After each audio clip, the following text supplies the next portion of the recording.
Phoenix in the house. Yes. Arizona. How's everybody doing? Yeah, this is going to be a good show. This is going to be a good show. Yes. This is a good crowd. This is a good show. Baba Booey. All right, how's everybody feeling? Thank you for coming out. Yep. I assume that the majority of you guys do listen to the I Am Rapaport Stereo podcast. Yeah. Yeah, you guys? You listen to the I Am Rapaport Stereo podcast? You just, that's all right, cool. Yeah. I appreciate it. Yes, you never know. For those of you who don't listen to the I Am Rapaport Stereo podcast or who've never heard the show, that's fine. Absolutely, positively okay. We're glad to be here. We're glad that you came. My name is Michael Rapaport, a.k.a. the Gringo Mandingo. Mm-hmm. This is Gerald Moody. Yeah. Last name rhymes with duty. G. Monetti, the 2015 podcast co-host of the year. That's for sure. We won that award. We're proud of that award. And we're happy to be on the I Am Rapaport Stereo Podcast World Tour. This leg of the World Tour, we just got back from Vegas. Yes. Are you guys from Vegas who's clapping, or you just like Vegas? You love Vegas. I don't understand it, man. I've been there, I'd say probably maybe a handful of times, maybe 8 to 10 times since in the last 20 years, and I don't get Vegas. I don't understand Vegas. It is, to me, is anybody in here from Vegas? I used to live there. Okay, but you're from Vegas. Okay, I'm gonna, since I'm just gonna say it's a shit box. Right. It is a shithole. It is an abomination. It's one of the, it's one of the world's, it's one of the world's, what is there, 7 wonders? Vegas should be 8. The fact that this is a consumption capital of the world, the fact that this place is still in business, that those backdoor crooked ways are still continuing, the fact that you walk around, every time I walk out of there, I'm sick. They pump that oxygen, and it's just a money pit and a scum hole. Yeah. And degenerates, and everything is just Las Vegas is we're heavy into fantasy football. You know that. Did the lights just get brighter? Yeah, it just got. I need to apply some more sunblock because that could like burn my skin. Do I look really? Are they really bright? No, but I learned that in Las Vegas, you can't play daily fantasy football. Yet, you could get a $5 tug job around the corner from the casinos. I noticed that. Fascinating, right? I kind of like that, though. That you didn't lose any money in fantasy football? Fucking tug job around the corner. $5. They could, for some reason, unsolicited. The first night we were performing there, I didn't even ask. They were like, you could get a $5 tug job around the corner. I was like, well, I'm just here to do a show. It didn't even cross my mind. And like, if I was going to get a tug job, I feel like I would want to spend more money. Right. I feel like, it's one thing, there's certain things you want to short shrift. A tug job is not one of them. Yeah. It doesn't seem like it'll pay off. It feels like that could somehow work against you and backfire. Yeah. It sounds good. Like, oh wow, it's like a big meal at McDonald's, but I feel like there could be ramifications from a $5 tug job. Like, I'd rather spend the $7.50 or at least $10 on a tug job.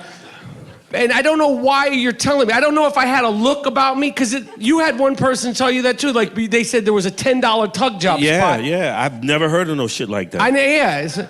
You just were in Arizona, Vegas for the first time, right? Yes. Mr. Moody? Yes. What is your impression of Las Vegas? Like you said, it's kind of slimy, man. But I like the gambling and all that, even though I don't fucking gamble. I like that shit. Yes. I like hearing the fucking beeps and all that. The thing that I think is also fascinating. Everybody wants a tip. Everybody wants a tip for every basic thing. Now, I'm a tipper. I like to tip when necessary.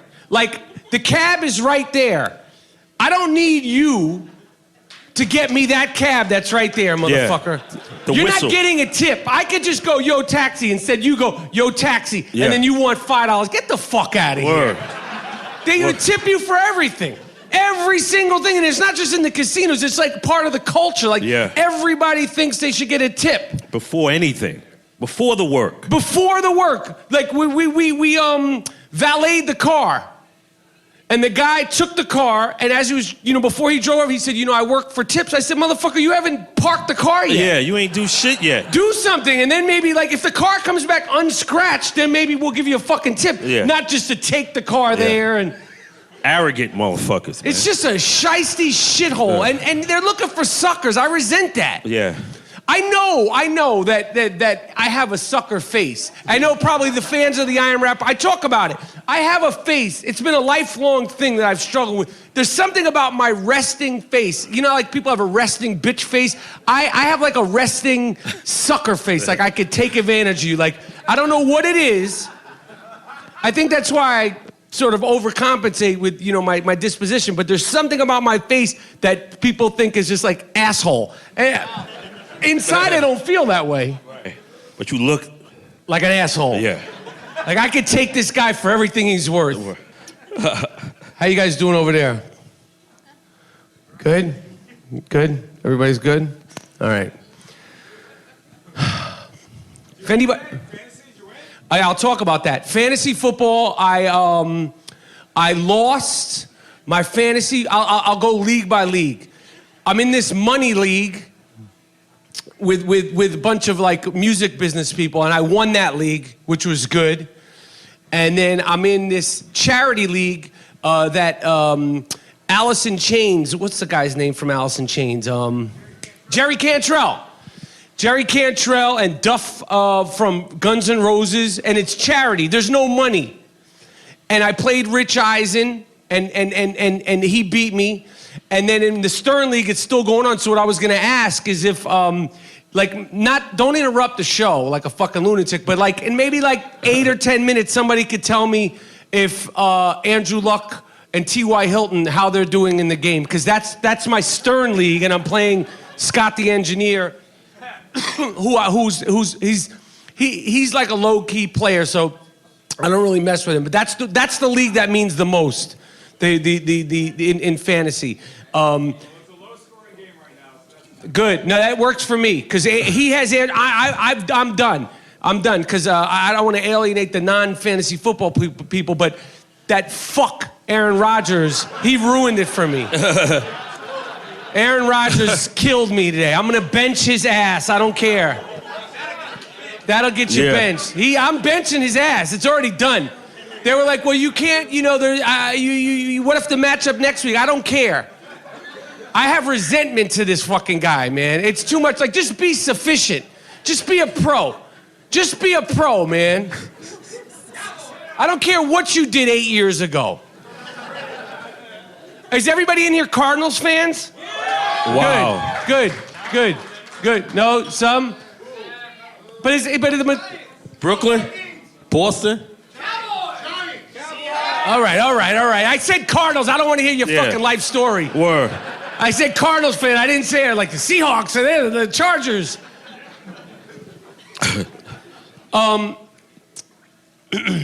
So yeah, that's where it's at with the fantasy. We were driving today, so I wasn't able to get fully emotionally engaged in the game today. In the games today. And then this week we have the third and final round of the debates. And we learned when we were in the middle of the country not to talk politics. Yes. I don't remember where it was. It was either Minnesota, like we started with some political shit, and people came to see our show, and like we got a couple of like hisses and shit, and I was like, you could fucking leave. Yes. It's our it is our you could bounce. You could get the fuck out of here. But I was told that is sort of a thing, like when you're doing a show, unless you're like at a rally, like at public things, you don't talk about politics and religion, which is not really, things that we really delve into too much, except for this political season. And not to get into the politics of it all, because as we learned, it did get, there was just a vibe. I can't remember what we said or what we brought up, but it was just a vibe, it got a little bit this could turn bad. Yeah. And it could, people started shifting around. Yeah, hell yeah. We got scared. But this Wednesday is the third and final installment of the debates. And I don't really care who you're voting for. It's not my business to discuss here at the I Am Rapaport Stereo Podcast, live from Stand Up Live in Phoenix. Yeah. But I will say this. One of the more disappointing things about this campaign is one of the things that Donald Trump did is that collectively, I think men and women can agree that he single-handedly forever took the fun out of saying the word pussy. Yeah. I don't care what side you're on, but you can never say pussy in any context anymore without an asterisk. It's like we're in the steroid era of pussy. You can't say, yo, that guy's a pussy, I'm gonna go get some pussy. You certainly can't ever say, I'm gonna grab her pussy. It's just every single context of that word, which is obviously we throw around F words and shit and stuff like that, but that's more of a special curse word. First of all, it's derogatory to women, and men, it's like if a man calls a man a pussy, those are fighting words. Yep. And then, you don't want to use that word around women because, it's just disrespectful and all that stuff. But whatever context you choose, however you like to slice and dice it, I don't care who you're voting for, you do know that he's taken the fun out of saying pussy. Yeah, that's for sure. And I resent that. Yeah. That was our word. Yeah, for a long time. We have to take back the pussy. Yeah. We have to take back control of it because it's not fair. He shouldn't take away the fun from everybody. That's you pull that out of your pocket curse word. Right. It's not like an everyday curse word. I don't know who's moderating the debates on Wednesday, but I feel like the first one, who did the first one? Lester Holt. Lester Holt, who he looks like his face is he looks like he's got a mask. His face doesn't look real, Lester Holt. He shouldn't be doing it. It should be an authentic black man. Who would you say would be, for the third and final installment, because again, I don't care who you're voting for, it's gonna be hot. It's gonna be hype. It's gonna be wild, that third and final installment of the debates. It's gonna be tenuous. Because shit, Trump is fuck it, I'm gonna burn this shit down. If I'm going down, everybody's coming down with me. That's right. And we know he's from New York. He's one of our... just so you know. Yeah, he's one of our guys. Just to tell you something about Trump, okay? If you're from New York City or the tri-state area, we've seen Trump on TV our entire lives. In whatever form, whether he was just a real estate dude and then he had a building and then and then he became, Donald Trump and then he was this. We've seen him. Yes. And that New York slick talking shit, sort of like what I'm doing right now, we've seen it, okay? It's a dime a dozen where we come from. So this guy, don't be fooled by the quick talking shit. Yeah. Because I know nothing about politics. I could beat the shit out of Hillary in a debate, just on that slick talking New York shit. It's like they don't do it so much now, but in the 80s and the 90s, like a 3-card Monty guy, they're doing card tricks, and then his friend diverts the attention. That's Giuliani. That's Giuliani. So Trump is $5, you want to play? Yo, we could get in his $5. Dude, put your $5 on it. He's doing shit. He's fucking making the ball disappear. And then you're like, yo, look at that. Yo, what up? What's over there, yo? So these guys, we know that shit. That slick talking shit. Because Giuliani, also don't be fooled. He's not senile. He's a former mayor, corrupt, mob-tied, meatball sauce on his tie. Yep. He ain't senile. He's like, oh, she wasn't there at 9/11. Motherfucker, you see the pictures. Yeah. She's right there. Yeah. She was there. I don't care what you think about her.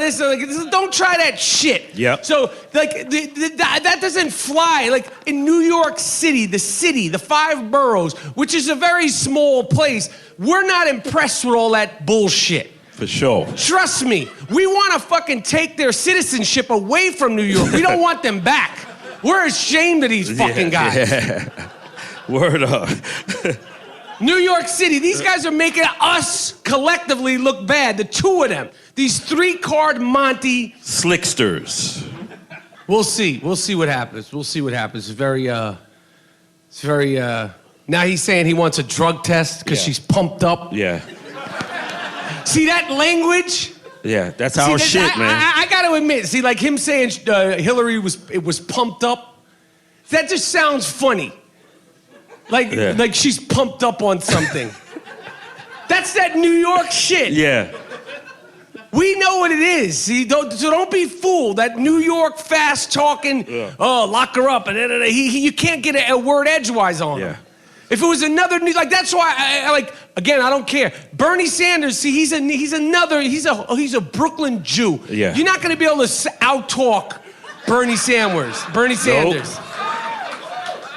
Hell no. See, that would have been a debate. That would have been a debate. Shit, these debates have been good, but if you had Bernie Sanders up there with his suit on and his New Balance. Yes. And he would have been pulling out tissue, blowing his nose and shit.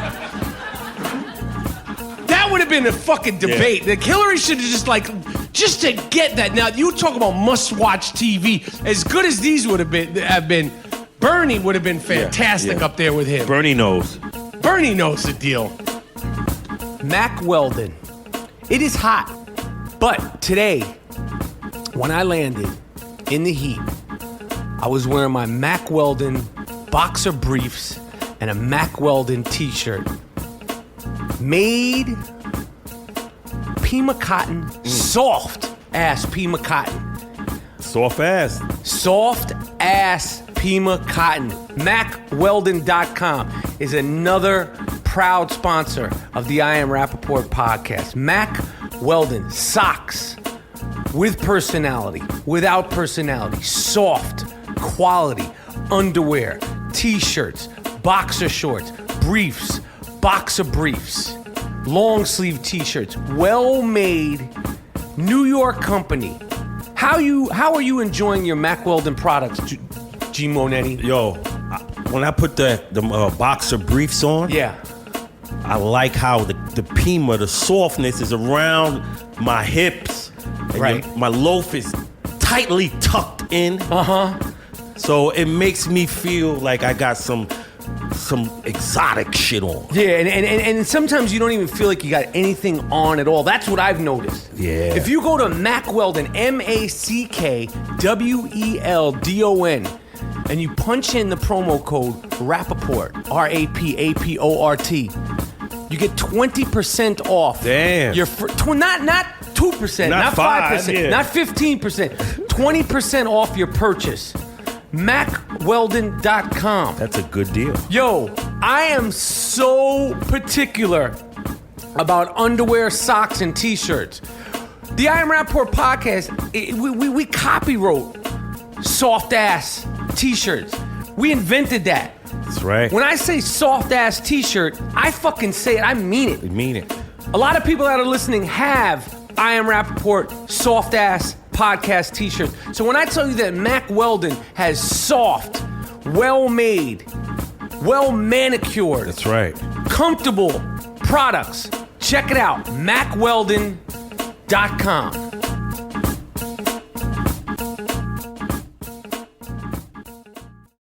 Welcome to Play It, a new podcast network featuring radio and TV personalities talking business, sports, tech, entertainment, and more. Play it at play.it.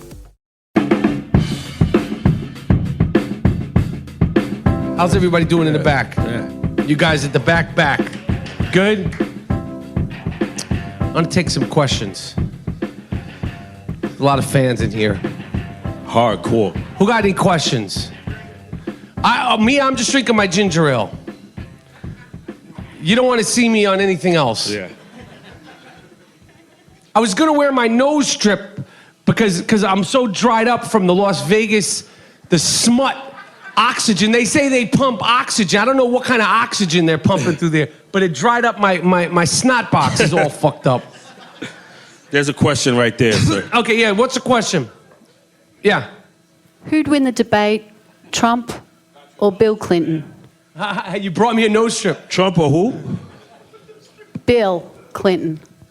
Trump or again? Trump. Again, Trump is because of that pacing, that New York pacing. I mean, he's winning it on style points. He's not, winning it on necessarily what he's saying, but the style points go a long way. Yeah. So, I think he would win. You need a New Yorker to take down a New Yorker, or you got to have a Chicago dude or some Boston politician. It's got to be a fast talker. I'm telling you, this guy's a diverter. Yeah. You know what I mean? Yeah. And that's why he's a good talker. Why he's there. That's why he's there. Is that a hand raised all the way in the back? Go ahead. Why did the New York point guard die? Why did the New York point guard basketball? Gerald can answer that question. I think because the rest of the country caught on. The question was, why did the New York point guard? It didn't die. That's gloomy. Right. Fuck, man. Shit. Yeah.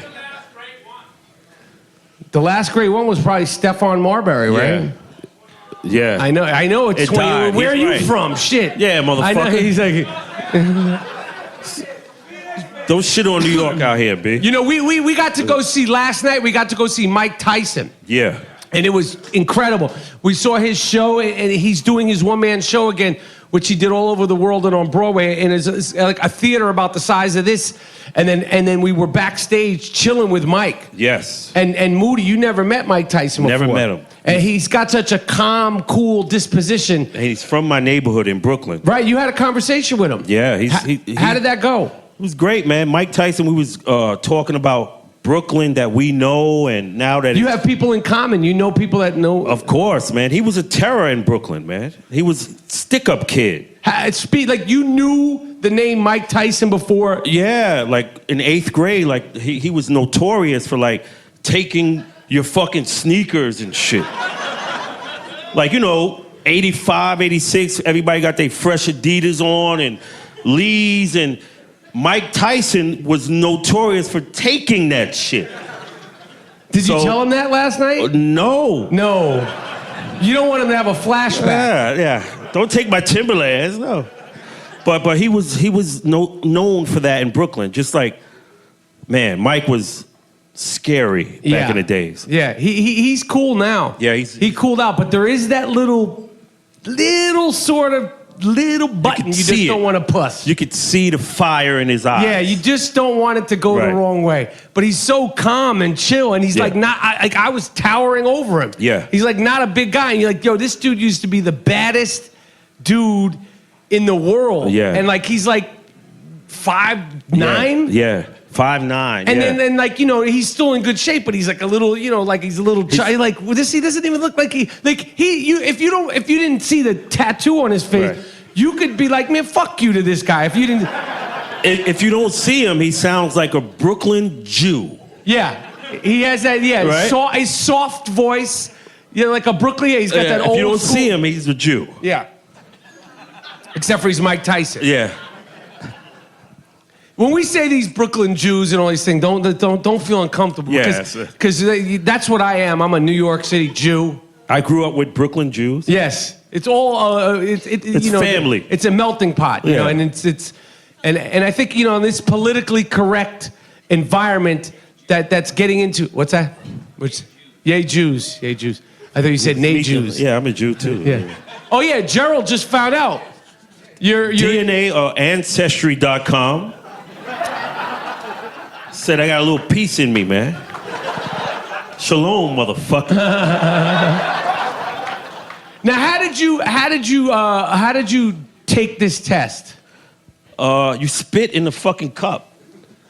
And then it comes back and it told you what? It tells you percentiles, of course, Africa, and then it gives you percentiles of a European Jew, and I'm like 9%. I don't see it. I just don't see it. But I guess I believe that what you said is true. Yeah, hell yeah, I just don't, motherfucker. I just don't see it. I just don't see it. You don't see it. We also in Vegas. We had a good time in Vegas. We got to go see the Golden State Warriors play the Lakers. Yeah. Damn, look at money. All right, we didn't get to see them, so I don't have an anecdote about the Suns. Yeah. All right. Well, he talking about the Suns? Yeah, he's like, I said we went. I was just telling you about my experience. Did you go to? The Suns weren't playing. If they had been, I don't have nothing against the Suns. They almost won the championship. Yeah. But Michael Jordan put a kibosh on that. Yeah, that's the truth, motherfuckers. They were good though. They were very good. Yeah. And then the Steve Nash team was great. Yeah, Kobe shut that shit down. Yeah. It's just fucked up, yo. Hey, you listen, on the losing side, man. We're Knicks fans. We got nothing to talk about. 40 years. 43. Yes, he played for the Knicks. Yeah. He's a friend. Hey, thanks for the interview. I appreciate it. Thank you. We were glad to do it. Thank you for. Thank you. All thank right, you. bro. You know, I think that was the first leg of the I Am Rapaport Stereo Tour. Podcast. Yeah, the world tour. Yeah. And we like to go to the veins and the vessels and the intestines Of America. of the country. Anybody could play Paris. Cans. Anybody, yeah, Cannes. Cans. Is it Cannes or Cans? Cans. Australia. Anybody could do that. We're in Phoenix. Yes, we're happy to be in Phoenix. That's right. I know these are real, Americans. real Americans, real fans, blue collar. You know, why would we want to go to Italy? Yeah. I'd rather do the show in Milwaukee in August in 90-degree heat. Yeah. I appreciate Thank that. you, sir. I appreciate that. Thank you. We love doing the live shows. What You else know, you got for those of you, you know, who don't know all the history, me and Gerald met in 1982 playing basketball. And Gerald was really good, like very, very, very, very, very good. Like he played at the high, Enough. No, tell him. I would tell him. All right, go. No, he could play. He could legitimately play. Like I wasn't as good. I played, but like he could like go like at that other level, and you know, and we the first time we sort of bonded. I remember this moment. We had a sleepover. No Bruno.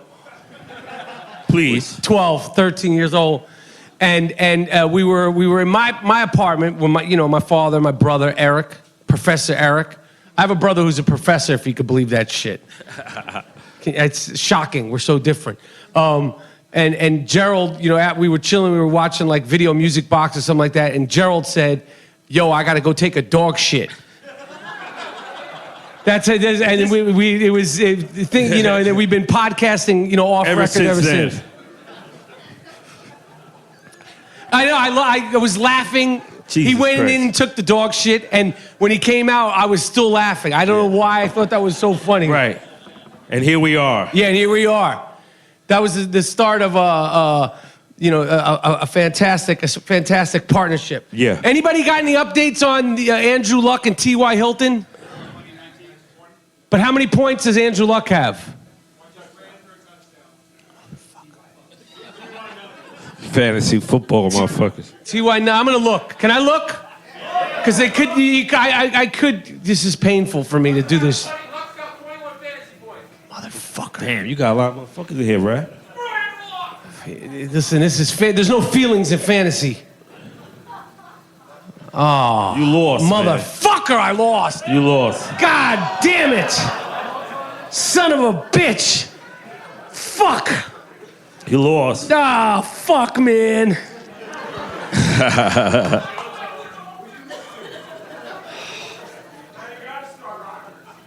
Fuck him, man. Aaron Rodgers. I lost him. Damn it. My record in fantasy in the Stern League is going to be, I'll probably dip down to second place. But that's not bad. I mean, listen, you're going to lose games when your star quarterback who's got a Hollywood actress, that's what's going to happen. Oh, yeah? Who he fuck with? Olivia Munn. He doesn't know who she is. She's not a big name like that. TV. She's in X-Men? Attack of the Show. X-Men? Yeah, no, she's an up-and-comer actress. Ride Along 2, right. There's Kevin Hart and Ice Cube, and then some white chick. No one knows who the fuck she is. Since you guys are already just throwing questions, I'll take some specific questions. Anybody have any specific questions? All right, you, my friend, right here. Yeah. Yeah. What are your current feelings on LeBron James right now? My current feelings on LeBron James right now are actually pretty good. I'm pacing myself. Obviously, I respect LeBron James as a basketball player. I get frustrated with the antics, and the shenanigans. We went to go see the Lakers and the Golden State Warriors, which I didn't even get to tell you our story because some fucking Phoenix Suns fan diverted my attention. Yeah, money right there. Calm down. Word. I'm calm down here, man. We're going to we'll answer all questions. We'll take pictures. We'll do all of that. But calm down. We don't want mayhem in here. Yeah. Hold yourself together. Hold your head, dude. So are you still crushed about the Warriors, or are you kind of happy? No, I'm not happy for that motherfucker. Cleveland, they don't know what to do. Now are the Cleveland Indians still in the pennant race? 2-0, huh? Oh. See, they'll get really fucking uppity if they start winning. The Indians, now they won't have anything to live for. I'll let Moody answer that. Nah, it's good. We saw him play in Vegas. They look good. No, but did you think he should have stayed with the goal? No, he should have stayed, but he left. Fuck it. Now you gotta win. Yeah. You gotta win. But we watched them play last night, and every time he made a shot, we were like, are you happy now? Yeah. Are you okay now? That's a selfless team, but he has to win. They have to win. This year. Yeah. I don't think it's going to feel the same as it would have had they beaten Oklahoma and had Oklahoma beaten Golden State. I don't like the sort of they're the big four. I think they're going to be very, very good. So I would have liked him to stay and re-up one more time in Oklahoma because they had it. They were bad. I don't know why he. Sonics are so sad for them. What? Sonics are so sad. Yeah. It's terrible. What's the question? Oh. Okay, so the dead cat story is true. For those of you who don't know,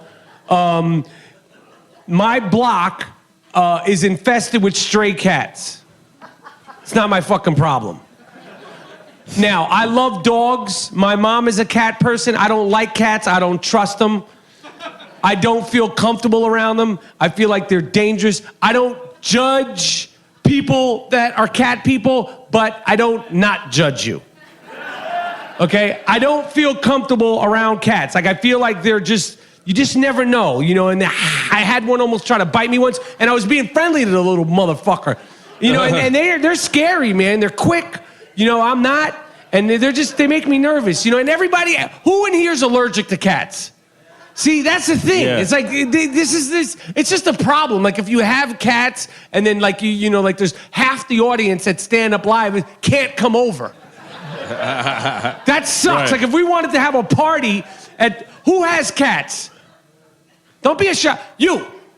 Now, if I said, after party at your house, half the fucking crowd can't come. Yeah. The fur all over the place. But the point is that my street has stray cats, and before I went on vacation, I saw that there were kittens. I have these neighbors that they're weird. They're odd. They're hoarders and they're weird and I don't know what their stories. And they think it's cool to have like stray cats in their front yard. They're like, oh, that's cute. They're feeding them. No, it's not cute. Okay, because I have this sort of like fine gravel shit that to these stray cats feels to them like kitty litter. So I come out in the morning, to do whatever I do, like, I don't know, to get something or walk my dog, and I'm like, I may not have my shoes on yet, and I stepped in cat shit. Oh. And I'm like, what the fuck is going on? And, like, it's a cat shit, and it's like on your hands, and you're like, you don't know what to. So I say, so that's the first problem with these cats. The second problem and biggest problem is I go away to vacation. I come back with my lady. 9 o'clock, we flew all day, vacation. You always need a vacation from your vacation. I'm tired, we're walking up. And as I'm walking up, I wanted to see just how much cat crap had accumulated in the yard. Right. So this is a true story. And she's like a couple of steps ahead of me. So we walk up and I'm holding my bag and I'm looking this way. And in the front of my house, there's like a 2x4 fountain. Not a big one, like about the size of one of these tables. Probably about the size of 2 of these tables. And we're walking up. And I'm looking this way because I'm like, let me see if the cats had, what kind of damage they've already done. Because it's like, we got to clean this out all the time. And she's like, there's 2 dead cats, there's 2 dead cats. And I'm like, what the fuck? Like, I'm like, what's going on? She's like, there's 2 dead cats in the fucking fountain. Not one. One would have been bad enough. 2 dead cats in the fucking fountain. I don't play with dead animals. That was a message to you, the neighbors. That's like some Godfather shit. They don't like your ass, man. But why would they kill their own cats? Just to let you know, we don't give a fuck about nothing. I love these cats, but I'm gonna kill their ass. We hear your podcast talking shit. Yeah. Take this. So we went in the house. I didn't look at the fountain. But I did Instagram it because you gotta, I was like, I have to show because this was disturbing to my soul, my whole, the fiber of who I am. There's 2 dead kittens, not like regular size in my fountain, right outside my house. How do you get rid of them? It's 10 o'clock on a Sunday. Huh? No. You don't grab the pussy. That's good. That's a good line. Oh. Yeah, buddy's good. I like that. I don't know who would have gotten rid of them on their own. Like who does that not affect? Nobody. You would have went in there with a garbage bag and physically took it out. See, I should have called you because that's not my thing. Like, I don't mess with dead. Moody said he would have done it. Yeah, the garbage bag. See, he knows. But you would have picked it up with your hand? With the garbage bag. Nah. It ain't dog poop. It's a dead cat. No, I started picking up the dog shit. That was another thing. I started using the shit bags because in Los Angeles, now, some people are like, oh, you think you're so this and, you're arrogant and all that stuff. In New York, I would pick up the crap all the time, and it's not because I'm from New York. It's because in New York, they have garbage cans. It's a law on every corner. Okay, in California, in Los Angeles, where I live, there's not garbage cans on every corner. There might be like 4, 5, 6, 7, 8, literally blocks with no garbage cans. So, okay, so some you pick up the crap, and then you're walking with a shit bag for essentially a mile. Yeah. Come on, man. At a certain point, like, I'm not picking this shit up and walking with it. Okay, now I have changed it a little bit. Sometimes I'll pick the shit up and then I'll put it in the street because I got the dog in one hand and a shit bag in another. God forbid you trip and fall. That's sort of a theme of my life is tripping and falling, and then you fall like with the shit bag on. Yeah. It's not like I'm doing it because I don't want to, but like, who wants to walk around with a shit bag for a mile? Yeah. I don't. So you can understand that. I understand. You understand that? Yeah. You question over there? Yes. Oh. Thank you. That's a good question. How do you feel about being a Real Housewives super fan? I'll tell you this, because some pseudo like macho guys We're like, oh, you watch that stupid. You know what the last conversation we had with Mike Tyson was last night? Mike Tyson is hard body karate Housewives fan. Yeah. If you could see the irony of having a fully detailed conversation with Mike Tyson that I had last night. Yeah, I saw it. No one else was speaking. It was just me and Mike Tyson going, well, what do you think about Dorinda? What do you think about this? Yeah, and so he loves, Mike Tyson loves the Housewives. So I love it. I don't know how it happened. I love those shows. I think they're fun. I think they're pure entertainment. And, you know, there are a lot of good things on TV, but there's a lot worse things on network television than you could be watching than the Housewives, because I just think it's pure entertainment. So I dig it. And Mike Tyson is also a big Real Housewives fan, and that is a fact, Jack. What's a question? How did it feel in the movie to play fly on the wall to the whole situation when they were beefing with each other, and have you spoken to Tip since then? Yes, so he's asking about beach rhymes in life, the travels of A Tribe Called Quest. Yeah, that was good. I mean, yeah. You know, we had a great time making the movie. You know, I didn't know their interpersonal dynamics. You know, and the stuff with Tribe Called Quest, like you know, like they're getting along or not getting along before the great Phife Dawg passed. It was just brotherly. It was never personal. It was really brotherly. And you know, when you're in a relationship that's sort of bigger than you, it superseded. You know, Phife and Q-Tip and Ali and Jarobi, they were sort of married to this thing called A Tribe Called Quest that there was no getting out of because of the fans. You always wanted to be hunky-dory. It's like the Beatles or the Temptations or, you know, NSYNC. You know, just throw that in there. Just making sure you're listening. But groups break up. You know, relationships come to an end. But the fans just never wanted to let it go. So doing that movie, it was never sort of below the belt. It was really sort of just like family. So I'm proud that we were able to make that movie, and I'm proud that we got it done. And especially with his passing, you know, at least, you know, we have that on documented for the people for forever. Yo, the I Am Rapaport podcast is sponsored by Casper Mattresses. Casper Mattresses is an award-winning company that makes the most ridiculously relaxing, supportive mattresses sold directly to the consumers. Sleek, new designed beds delivered directly to your doorstep in a small box. The Casper mattress is available in 6 sizes and had a 10-year full warranty. It's made and stitched right here in the United States of America. Free 2 to 5 day shipping in the United States and Canada. Casper is so confident in the mattress that it'll give you a 100-night free trial with the mattress. And if you're not happy, Casper will pick up the mattress for free with a full refund. Okay, it'll donate or recycle the mattress to somebody who really appreciates a great night's sleep, a great nap on a lazy afternoon. Go to Casper.com and save $50 using the promo code Rapaport, RAPAPORT. That's Casper Mattresses, CASPER, Casper.com. Check it out. I sleep on one every single night and love it.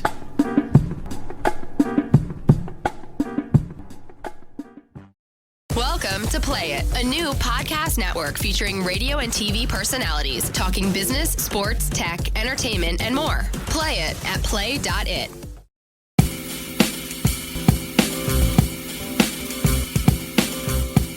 Can I get your feedback on the Ronda Rousey fight that's coming up? What are your thoughts there? I'm a huge UFC fan. Yes, Ronda Rousey, the greatest of all time, who got her head kicked off. Yeah. My problem with UFC, and I love UFC, is that they're so quick to anoint you the greatest of all time, because the sport is so young still. It's in its infancy stage. So of course, if she's won 6 fights, 7 fights, she's the greatest of all time.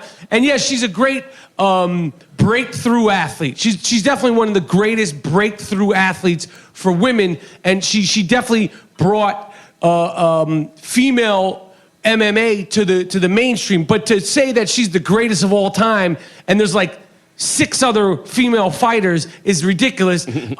So I'm excited about her fighting. I wish that Holly Holm, was hadn't lost. So it'll be interesting. I don't think it'll be. I don't know. I have mixed feelings about Ronda Rousey.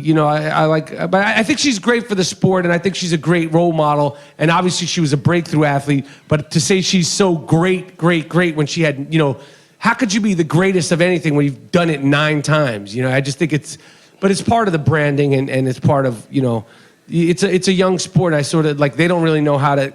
Who would have imagined that sport would sort of supersede boxing? Because right now, boxing is in the toilet. Yeah. Nothing.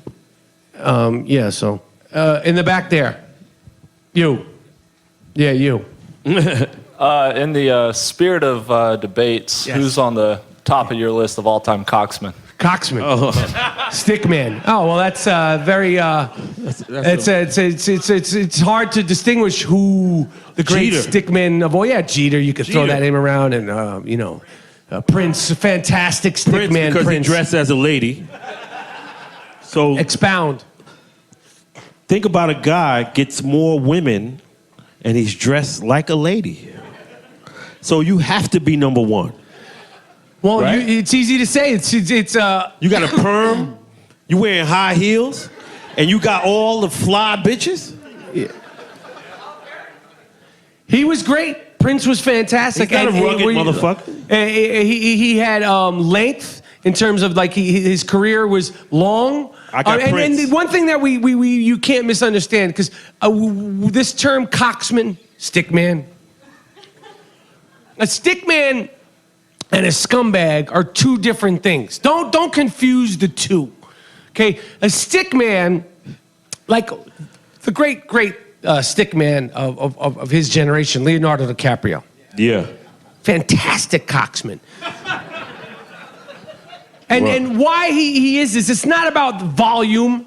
Of course, he is, the numbers are fantastic, the quality, but it's really that you'd be hard-pressed after all the wheeling and dealing young Leo has done. You'd be hard-pressed to find anybody, particularly one of his women, that has anything bad to say about him. Yeah. That's the sign of a true stickman. Jeter. Now, this was sad. He ended an era, but he did it in a time and a place when the internet and the instantaneous Snapchat world wasn't around. He ran rabid through New York. Yep. The 90s and then the new millennium. And it was a sad day for all young aspiring coxmen when he got married, but that was his choice. Yeah. Of course, the great Frank Sinatra, fantastic run in the 40s, the 50s, the 60s. Great stickman. So it's hard to say who is the number one stickman. In athletes, we have great young coxmen coming up. So it's hard to say, but that's a very, very understandable question. Yeah. And it's just, who am I to say that one stickman is better than the other? Matt Dillon, the great Matt Dillon, a great coxman. Yeah. Hall of Famer. Hall of Famer in the 80s, the 90s till now. Great work. His 18th birthday was at Studio 54. Yep. When it was Studio 54, God knows what happened that night. So,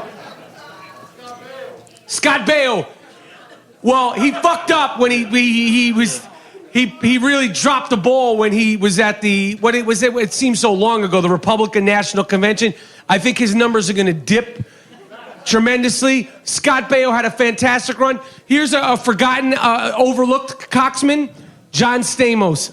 Excellent coxman. Excellent coxman. Yeah. He don't got to open his fucking mouth. No. I haven't seen. John Stamos still looks like John Stamos.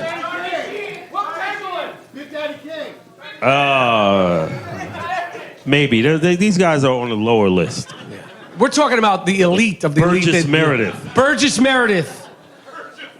One of the great coxmen of all time. Yep. No doubt. Sylvester A lot of Stallone. motherfuckers don't know that. That's why it's a lot hush. of people don't know that. He brought the stick man to the mainstream. In the 40s. 40s, 50s, and 60s, and then he got married. But a tremendous stick man, and made his bones during a time when it was a very competitive climate out there. So, question over here. Welcome to Phoenix, first of all, Mr. Rapaport. Thank you. Question, excluding Tribe's discography, for both of y'all, what's your guys' favorite album of all time? Oh, man. Favorite album? Oh, just hip-hop? Yeah, hip-hop. Man, favorite album of all time. I would say my favorite hip-hop album of all time would be Illmatic by Nas. Yeah. I think that album is 10 songs. It still holds up. Every song is great. Every song is fresh. The production is great. The rhymes are great. And it's just a fantastic record. Moody? Nation of Millions. Public Enemy. Let me give you the mic. I gotta take a squirt. I love when he does this. Like, we were doing the show in Milwaukee. He just left the stage for 20 minutes. He's like, I was taking a squirt. I said, did you get your appendix out? Or like just take a... He just leave the stage. Favorite co-star of all time? Wow, that's a good question. My favorite co-star of all time. Phoebe from Friends, that was good. Let me answer the goddamn question. I'll just break down a few. The most talented person that I've ever worked with, just pure talent. Like, not even what he was doing on screen, because I had the fortune of working with Eddie Murphy on a not great movie called Metro. But the stuff that he did in between takes, the conversations that we had, the way that he tells a story, the impressions that he would do just within a conversation was amazing. And you know, he loves Robert De Niro. He would do lines from movies with him, and it was spot on and detailed, and just the way he speaks and like the way he tells a story and the way he tells a joke and the way he banters, he's the most talented person that I've ever worked with. Obviously, you know, working with De Niro and Sylvester Stallone on Copland was a great experience, and those guys are, you know, they're exactly what you think they are. They're you know, Robert De Niro, when you get a chance to act with him, you know, you're like, you have to sort of come outside yourself because you're like, I can't believe I'm in front of him. It's like, you know, working with Picasso or like Van Gogh, like, you know, to be in front of him, and he's so riveting and he means so much to me, and his work means so much to so many people, and his face and his gestures are so iconic, and like he's got the little dimple and the mole, and you're just like, what the fuck, you know? Like I was always very professional with him. He didn't know that I was like inside freaking out, but that was a big deal. And then Stallone, because of the Rocky factor, and I got to work on. I feel like every time I work with a really good actor, it's like, or most of the time, it's not a great movie. I worked on a movie called Lucky Numbers with John Travolta, which was really cool because of the Saturday Night Fever factor. And I got to do all my lines and all my questions from Saturday Night Fever, and he answered them all. So, I mean, Lawrence Fishburne, watching him act, Samuel Jackson, watching him act, even the guys from Justified, you know, watching those guys act, like those guys are really good. Timothy Olyphant and Walt Coggins. So I've been fortunate to work with a lot of good people, and you know, and I just try to, you know, bring the noise back to Public Enemy every time I get a chance. What's your? What was it like getting into the character that you played in Higher Learning? Higher Learning. That was a lot of fun. And people are like, what do you mean that was fun? That character, it was fun because it was very challenging. It was very different from myself. And being on that set was a lot of fun. You know, it was a lot of excitement on that set. John Singleton and Ice Cube, you know, when he was like so, you know, like in his thing, and Busta Rhymes and Regina King and Omar Epps. And a story about Higher Learning is that the cast was originally supposed to be Tupac playing the Omar Epps part, and Leonardo DiCaprio was going to play my part, and I was going to play the part that Cole Hauser played. And then Tupac got arrested, and he couldn't play the part, and they couldn't fund the film or something like that. So that was a fun set. It was a really fun set, and it was a cool time, and you know, it was exciting. It was exciting to be a part of.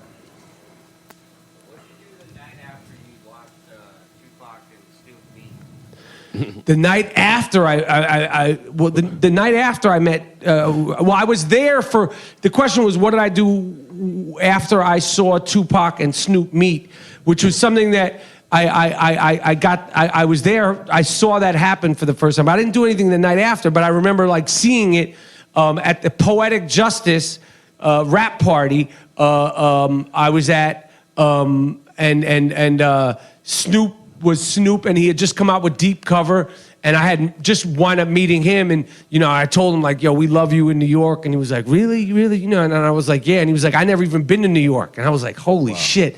And then I saw him and Snoop, I saw Tupac and Snoop like meet each other, and then they were like battling, and it was like sort of tense. And then as the story goes, as I found out when I was telling this story to Snoop, then Snoop and Tupac went back and smoked weed, and that was the first time Snoop ever smoked a blunt. So, which in my opinion should be a national holiday. Because that's like the first night that Snoop Dogg, which is weird, again, bringing it back to Vegas, because one of the things I realized in Vegas is weed is not legalized, yet you could get a tug job for $5. Just don't understand that. Weed is not legalized, but you could go and get a tug job for $5 or $7.50 if you want. It's too cheap. Don't go that low. If you're ever going to get a tug job, it's time to spend more than you could get away with. Word. Just because it's $5 doesn't mean you're not going to regret it. I feel like you're going to have regrets. A tug job shouldn't cost like a Slurpee. Right. You should, like a venti frappuccino shouldn't cost more than a tug job. Than a tug job. So don't go cheap on the tug job. Let me take a couple more questions, and then Between Nas and Jay-Z, that battle, who do you guys think won that battle? I'll let you. Nas. Them lines was truthful. Yeah, I mean, I think it was like a tie. I think it was like a 15-round fight. Like, so, I mean, I thought it was, it's hard to say, but I feel like at the end of the day, Nas won. Nas accomplished what he wanted to accomplish at the time, and I think hip-hop, you know, when it's done and it's not taken to another level of violence and personal, like, to me, like, I don't understand why Kanye West, who I think is tremendously talented, why no one is going at him. Because the thing about the Nas battle and the Jay-Z one is like the dynamic of hip-hop was so in Jay-Z's favor, and Nas was like, nah, you know, not one person is bigger than this whole thing. And right now I feel like, you know, that sort of mentality's gotten lost. Yeah. And sort of healthy, you know, sort of going at each other. Obviously, the Biggie and Tupac thing stopped it because, you know, things could get out of hand so quick. So I mean, I would say I guess Nas won, but it wasn't like by a knockout. Yeah. It was a close fight. It was a close fight. I mean, those two guys are the best. It's funny because now they do songs together, but I don't feel like they've made a great song together yet. Yeah. They're like, so I would love to see them. You know, with hip hop, I feel like, you know, jazz artists, you know, to have like Duke Ellington and John Coltrane, they would get together and they'd bang out an album. Like, I wish, you know, hip hop would just do that kind of thing where you're like, yo, you know what? We're just going to make 8 songs over a week, and whatever it's going to be, it's going to be. Yeah. I mean, you know, so there's so much money involved now, but I mean, can you imagine a Jay-Z and Nas album? I mean, Kanye and Jay-Z, they did it, and that was very good, but I feel like, you know, if it was like Jay-Z and Nas, or like even 3 people, like Jay-Z, Nas, and Q-Tip, you know, or I just would love that as a fan. I just think it would bring so much life to the music. The question is, what new hip hop? There's not much. I mean, there's a few people, but I'm not like. I don't fall in love, like, you know, like we talk about the Illmatic album or the Nation, like these are records where like they were made with so much desperation, You know, like when you had a record deal like at this time, and it's not like that time was better than this time, whatever, but like that was your shot. Like you could feel the like, this is my shot on Illmatic. Like this is everything I have. And you know, he was like 17, 18, 19 years old. He goes, this is all that these 19 years of experience are in this first record. Yeah. And you feel it. And there's something very personal about it. And that's why it's so effective. And I feel like, you know, when great pieces of art, unlike this performance you're seeing tonight, No, that's good. I'm kidding. When you have to expose yourself, you have to give a piece of yourself. You have to leave a piece of yourself behind. So that's, I think, is the difference. We didn't answer his question. I answered. What was the question? Who you like today?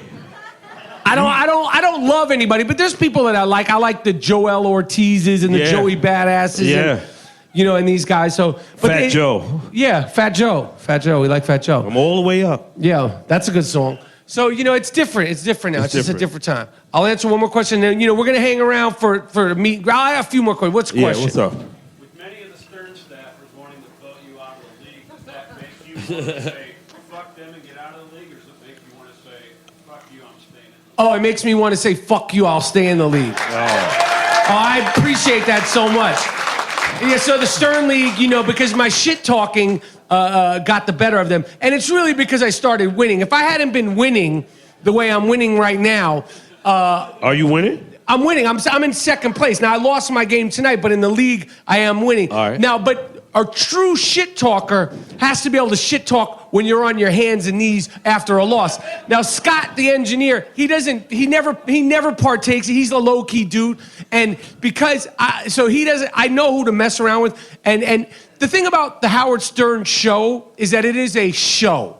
It's a show. It's not the Howard Stern reality world. It's the Howard Stern show. And the character that Gary Delabonte plays, which is Baba Booey, his whole purpose, is to fucking ream him and to bang on him. So when it comes to fantasy football, how am I going to let a guy like Baba Booey get by? And he's beaten me up until this year because I broke the curse of the monkey. So I love the fantasy football, and I love that you guys love the banter within the Howard Stern show. It's just a lot of fun. So, but yes, them wanting to kick me out makes me even go harder. And next week, if you guys are real Stern fans and Twitter participants, and you want to break balls, don't say that I told you. But if you want to participate in it, and you really want to sort of stir the pot, I'm playing Matthew Berry from the ESPN. Yo. So even if you're not involved with it, if you send out tweets and all that shit. Like, and just like Rapaport's gonna fucking, you can even start tonight because the game, you know, once Sunday ends, you know, because I'm coming at him for blood. Hard body. Yes. So I'm playing him next week. And that's like, so like Scott, I know like he's not going to engage. He's chill. Like last week I played Ben Bardo, who's like the engineer of the Stern Show. He doesn't, we bullshit around, but it's more like he doesn't take it personal. So it's fun. Like he'll mess with me. I'll mess with him.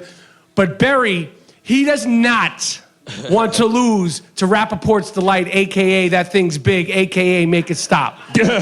So if you wanna antagonize, if you get off on that like I do, and I feel like you do, start sending those tweets out to Matthew Berry of ESPN, not Matt Barry of ESPN. How fucked up is it that your name is Matthew Berry, and then along comes some young, handsome other reporter on ESPN, and his name is Matt Barry. But it's pronounced Matt Berry. So there's two Matt Berrys there. That's gotta fucking hurt. And then we're gonna get in his head this week and take him down next week. Fuck him up. Yeah. So like there's certain people that I get hyped to play, and he's the one. Oh, fuck J.D. Harmeyer, yeah. But like he's another one. He's so beat down in life that he's used to losing. So Barry next week. See, I didn't want to get I could go on like a whole tale. Like I'll like money right there. Yeah. The best every down back in football right now? The best every down back in football right now, man. That's a good question.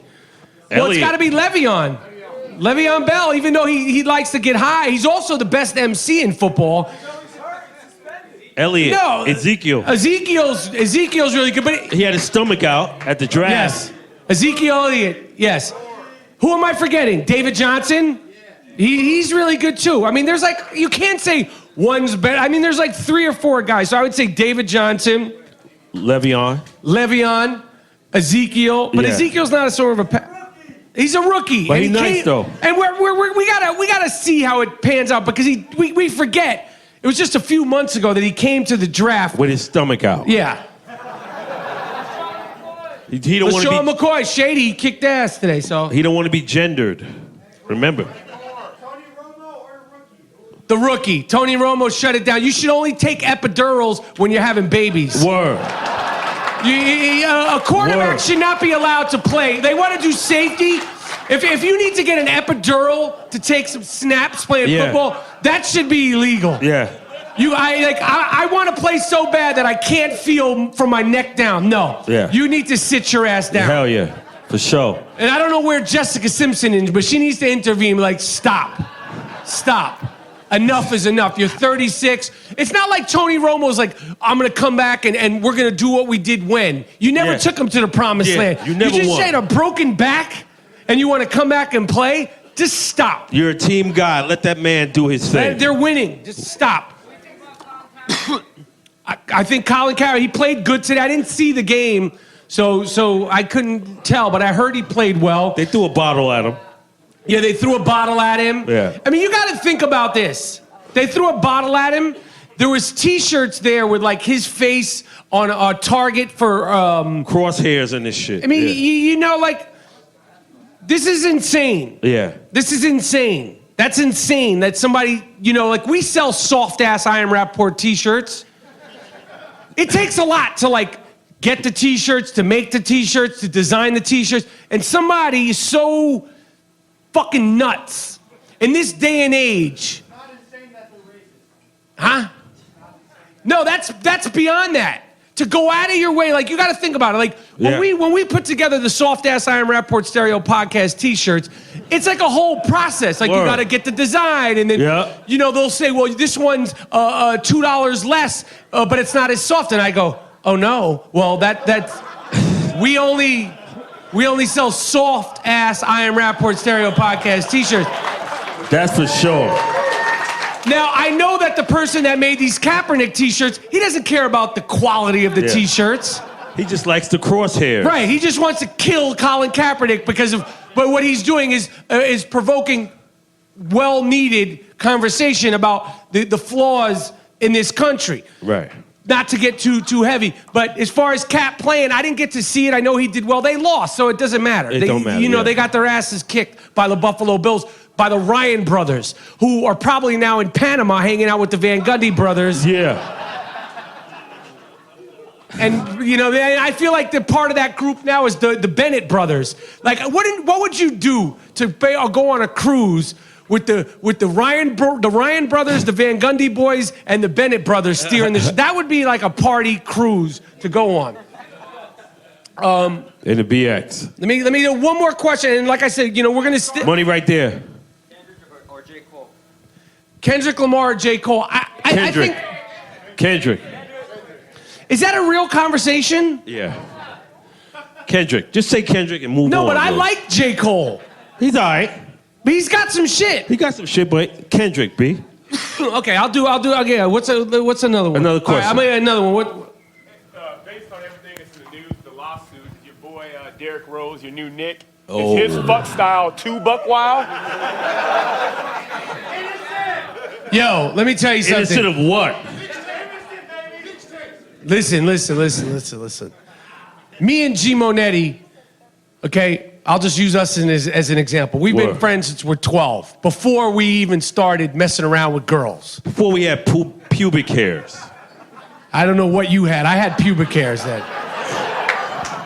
But I was late, motherfucker. We've done a lot of different things together. We've eaten, played ball, we've traveled, we've done this, we've that. We've never even thought about being with the same woman at the same time. Yeah, fuck now, all that. I don't care if anybody has done that. That's your thing. I know that's like a thing people like to get down like that. But if you're Derrick Rose and you're in the NBA, Why are you having sex with your homeboys? Word. This is not like, you're not going to like a salad bar. Word. Like, to me, that's just too far out. Like, also, like, that's something like when you're young, like me. But, like, you're in the NBA. Like, what are you doing, You man? got a lot to lose, man. And his homeboy is the guy that runs his company. So the first guy that needs to get fired, that's part of that freak-off, that essentially that gangbang, is the guy that runs his company that's in there. And he said his main job was to keep Derrick Rose on point. You didn't keep him on point. And so you're fired. Yeah, you're fired. You're not. I'm not on point if I'm in court. That's not like, my friends and my family. He's got to wake up one day and be like, you're the head of Derrick Rose Entertainment, and we had sex with the same girl together, and this happened on your watch. You're fired, asshole. Absolutely. Like, wait, you don't tell me it's the last question. Wait, hold the fuck up. Motherfucker, you're not performing, motherfucker. It's not an interview. You're not performing, Jack.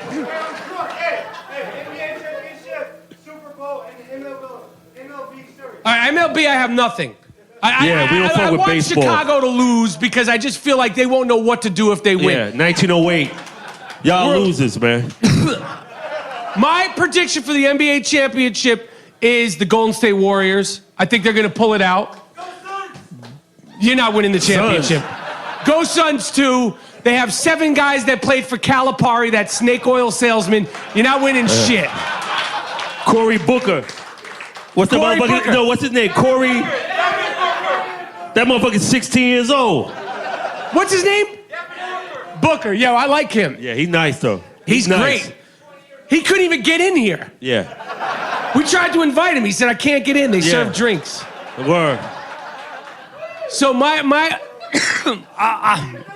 Moody, who do you think for the NBA championship? Cleveland again. Okay. For the Super Bowl, I feel like it's gonna be Giant. I got the Giants. Giants ain't winning shit, man. Odell. How did we not talk about Odell? Odell gonna come out the closet and we gonna win.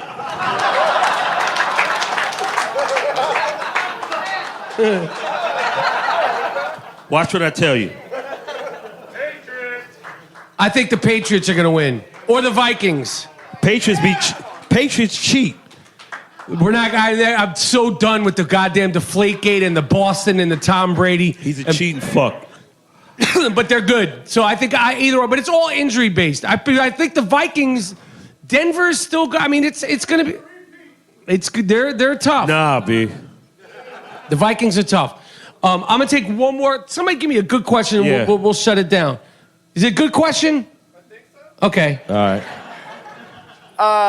Beastie Boys or Eminem? Eminem, motherfucker.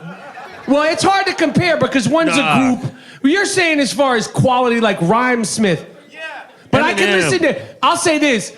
I think Eminem is one of the greatest rappers, but I would rather listen to the Beastie Boys' best of catalog.